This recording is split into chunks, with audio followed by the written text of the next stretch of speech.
Unfiltered Podcast, Monday. We're going to try to do this. All right, this is going to be fun. I'm actually on the way to work right now. I'm going to try to do this now. Now with the kids going to school starting this week and whatnot, I want some more time to do more podcasts and all that. How you guys doing? Of course, this podcast, you can subscribe on any podcast catcher. Don't forget, this is different from the regular Earnest Speaking podcast. This is more short form, in the moment, reactionary. We're going to try to do this Monday through Friday. Normally, I do this podcast. I always do it try to do it mostly on the road, so it doesn't cut into my time with my family, whatnot. So anyway, we got a lot to talk about today. First off, before we get started, a shout out, thoughts and prayers. We lost a great one yesterday. You guys know I'm a big Florida State Seminoles fan. If it's loud in here, I'm sorry. I'm driving in my car. We lost Bobby Bowden last night, age 91. Bobby Bowden, of course, is the second winningest coach in college football history. He was the longtime head coach of the Florida State Seminoles, my favorite college football team, and college basketball team for that matter. We knew for a while he was having health issues. I remember last year he had COVID a couple of times, or one time anyway, and then recently they said he had. They didn't reveal they didn't actually reveal what he had, but he was sick, and whatever he had was terminal. So we knew that he was definitely on the circling drain. Unfortunately, Bobby Bowden, it's great to see people, even rivals schools, the Gators and the Canes and people of that nature, Notre Dame, still weigh in and respect. We obviously hated your school, with rivalries, but you were a great man and all that. And that applies here. Bobby Bowden was a great man. Say what you want about Florida State's football and the rivalry, but I love seeing the respect he's getting. It's great, and it's bigger than sports, man. Bobby Bowden is truly one of the greats. I mean, I would dare say Mount Rushmore college football. You're thinking about, obviously, Bear Bryant. You're thinking about, I put Nick Saban there now as it is, and Bobby B. I mean, this guy, it feels like he probably should have won more national titles. He won 2, 1993 and 1999. But the thing with Bobby Bowden is that even when looking at his peak years, between 88, 87, and through the early 2000s, even when Florida State couldn't necessarily win the title, they were always in the conversation. They were always number 1, number 2, number 3, going into the final week of the year. They should have won more, at least 1 or 2 more titles. Yeah, absolutely. But also he did it in the era where it was probably even more competitive. There was less ways to get to the national championship back then because there was no BCS, there was no playoff. It was either you got to go unbeaten and that's it. And Florida State never shied away from playing Florida every year, never shied away from playing Miami every year, never shied away from playing Notre Dame every year. Always had a pretty top-notch schedule. So you got to give credit to what credit is due. So again, rest in peace, Bobby Bowden. 91 years old. We lost him, but now he's no more pain. So, anyway, what else on the docket today on the Unfiltered pod? Latest WWE releases. Oh my gosh, these are all NXT releases now. Namely, Bronson Reed, a couple of guys. I think there was like 14 names or 13 names released. I don't have the list. I'm driving the car, so I can't really say anything now.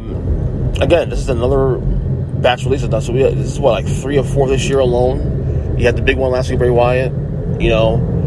I saw a thing yesterday on the internet, on Twitter, that there are currently only 5 people on 205 Live, like 5 names, active names. Like, it's insane. I mean, I don't know what's going on. I don't know if it's the assumption is that maybe Vince is looking to sell, maybe looking to restructure. I mean, I know COVID obviously changed the scope of everything and whatnot, and financials and whatnot. I mean, even though the WWE has turned a major profit, a lot of it was because they were selling off, their rights to the network, for example, to Peacock and whatnot. And again, a lot of fans don't like this, but this is business, number one. And at the end of the day, Vince McMahon is held first, not to the fans. His priority is his shareholders. And if they're not turning a profit, it's a problem. So you got to look at it from a wider scope. I don't like what's going on. I obviously hate people losing their jobs. What I will say though is that the great thing about wrestling today is that there's much more competition. There's much more. Not the competition, because I think WWE is so weak, better than anybody else, and we're bigger than anybody else. But there's more places to work at. So it's not like prior to 2017, 2018 that the only show in town was the World Wrestling Entertainment. There's AEW, there's Ring of Honor, New Japan, Impact Wrestling, GCW. Lots of companies now that are active and getting a lot of shine now. People are no longer beholden to one company. So that's the good news if you're a wrestling fan or a wrestler in general. So I look at this as a somewhat, it's obviously not a good thing to see people lose their jobs, but at the same time, perspective, please, also too on this. Speaking of wrestling, the Summerslam card is starting to shape up now. We got a couple more confirmed matches this week. This past SmackDown, Bianca Belair and Sasha Banks rematch will happen. Can't wait to see part 2 of that. We also got Seth Rollins and Edge officially on the card now as well. So this SummerSlam is going to be pretty good. I can't wait to see how everything shapes out. This SummerSlam is being treated like a WrestleMania, obviously, because this is the first WWE pay-per-view with major pay-per-view, should I say, the Big Four, with fans, full capacity fans. I know we had WrestleMania this year, but that wasn't full capacity. But we're going to have full capacity in Las Vegas, hopefully. I mean, there's obviously this Delta variant may change things moving forward. I don't know.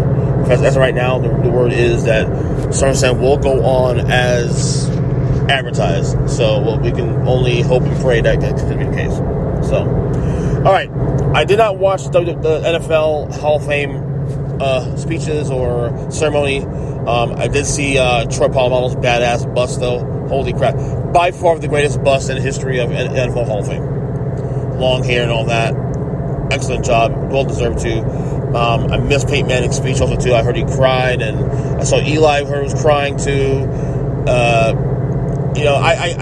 totally forgot that was this weekend. Even though I knew there was a game on Thursday, I haven't really gotten in recent years into the pomp and circumstance of the NFL in terms of the Hall of Fame speeches, all that. I really should watch it, but again, it's hard to pull me away from things that are otherwise more important. But I did want to see it. Maybe I'll watch the highlights on YouTube. That's what on demand's for. You miss something, you watch it on YouTube, watch the highlights. But I did see little snippets aside. Like I said, the Palomalo bus was amazing. But there's that. I'll probably watch that maybe later today, whatever. Olympics, USA basketball mainly. Remember how USA basketball's in trouble? Remember the men's basketball lost to France? Lost 2 games, the exhibition games, and they came in the first game and lost to France? Well, I told you guys on the Wrestling Podcast that they're going to win gold, and they won gold. Both men and women actually won gold. And they also, USA men's basketball also got the revenge on France by beating France in the gold medal game. It's great seeing, especially Bam Adebayo, Miami Heat star, in the gold medal. He was at Summer League, I think, yesterday. Showing it off, his gold medal to Summer League team and all that. That was cool. Again, as I said on the podcast, we can't be as arrogant about this. Other countries have caught up with us. But competition's good. I think losing that game in France, the first game, was a good thing. It was a good thing. I'll say it again. Competition breeds competition, man. So, and also girls too. Also women also doing the damn thing, winning gold as well. I thought they were fantastic. I watched a couple of their games actually. I thought they were fantastic. Overall, I don't know the actual medal count. The final medal count. I don't know if it's over now.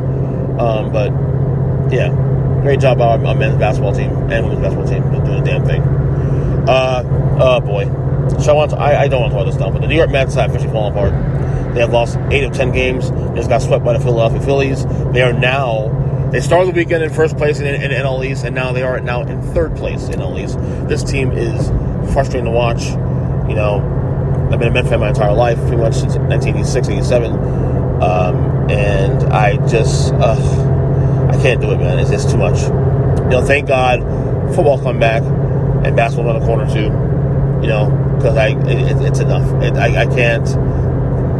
You know, this team is just frustrating. You know, it's bad enough that they were in first the entire year, but couldn't play distance to each other because between them and everybody else because they just couldn't stay consistent. And now they're in third place. Philadelphia is surging, won 8 games in a row. Hate to say that. The Phillies are on fire, but it is frustrating, man. It is totally frustrating. Anyway, but last thing before I let you go, Andrew Cuomo's top aide resigns yesterday amid rumors and speculation that he will be impeached. Of course, remember last week the New York Attorney General found probable cause of Andrew Cuomo sexually harassing former employees, whatever it may be. You know, Joe Biden says he should resign. Lots of Democrats are calling off that ship saying he should resign. You know, I'm kind of torn on that a little bit. I mean, I'm not Democrats. I don't really give a shit either way.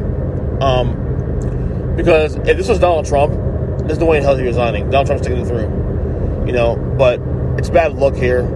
And this is the problem when you know, remember Andrew Cuomo at the peak, at the beginning of the pandemic, you know, was being hailed as the leader and the best governor to handle all this. And then, of course, you have this situation come out. You have, of course, the nursing homes, you know, scandal, you know, and the deaths that rose there because of that.